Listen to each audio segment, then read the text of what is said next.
نبی اکرم صلی اللہ علیہ وسلم نے فرمایا کہ غصہ شیطان کے اثر کی وجہ سے ہوتا ہے۔ شیطان کے اثر کا نتیجہ ہوتا ہے یہ غصہ۔ اب شیطان آگ سے بنا ہے اور آگ پانی سے بجھائی جاتی ہے، تو نبی اکرم صلی اللہ علیہ وسلم نے فرمایا کہ جب کسی کو غصہ آئے تو وہ وضو کرے۔ اب ہم دیکھیں کہ ہمارا اس حدیث پہ عمل کتنا ہے۔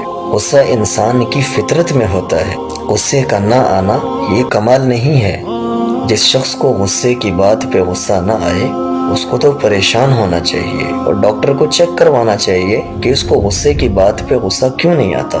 غصہ انسان کی فطرت میں ہے۔ امام شافعی رحمۃ اللہ علیہ نے فرمایا کہ جس کو غصے کی بات پہ غصہ نہ آئے یہ انسان نہیں کوئی گدھا ہے، اور جس کو غصہ آئے اور قابو میں نہ رہے یہ شیطان ہے، شیطانی حرکت ہے، اور جس کو غصہ آئے اور قابو میں رہ جائے یہ ہے ایمان والا۔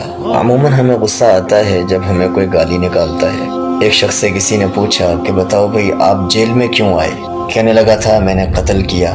آپ نے قتل کیوں کیا؟ تو کہنے لگا کہ مجھے اس نے گالی نکالی تھی۔ اس نے پوچھا کہ بتاؤ بھئی اب کتنی گالیاں سنتے ہو؟ تو کہنے لگا اب تو روز ہی سنتا ہوں۔ تو اس نے کہا بھئی اس وقت ایک گالی کو برداشت کر لیتے تو یہ 15 سال کی گالیوں سے زیادہ بہتر تھا۔ حضرت ابو ذر غفاری رضی اللہ تعالیٰ عنہ ایک راستے سے جا رہے تھے۔ ایک شخص ان کو گالیاں نکال رہا تھا۔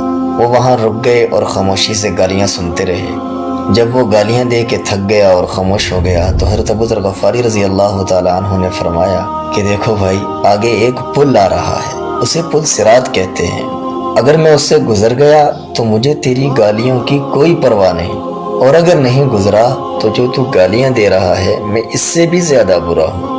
حضرت ابوبکر صدیق رضی اللہ تعالیٰ عنہ کو ایک شخص گالیاں نکال رہا تھا۔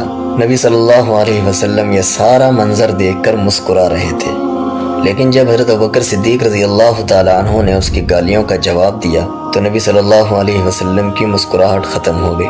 جب یہ منظر ختم ہوا تو حضرت ابوبکر صدیق رضی اللہ تعالیٰ عنہ نے نبی صلی اللہ علیہ وسلم سے پوچھا کہ یا رسول اللہ جب وہ مجھے گالیاں دے رہا تھا تو آپ مسکرا رہے تھے، اور جب میں نے اپنا دفاع کیا تو آپ کی مسکراہٹ ختم ہو گئی۔ تو اللہ کے نبی نے فرمایا کہ جب وہ تجھے گالیاں دے رہا تھا اور تو خاموش ہو کے سن رہا تھا تو تیرا دفاع اللہ خود کر رہا تھا، اور یہ میں منظر دیکھ کر مسکرا رہا تھا۔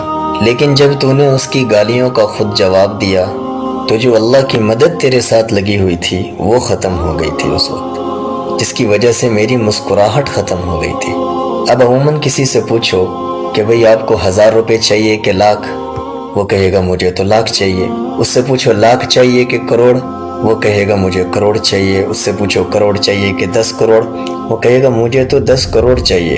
اب اس سے پوچھو کہ تجھے 10 کروڑ چاہیے کہ اللہ کی مدد، جواب ملے گا کہ مجھے تو اللہ کی مدد چاہیے۔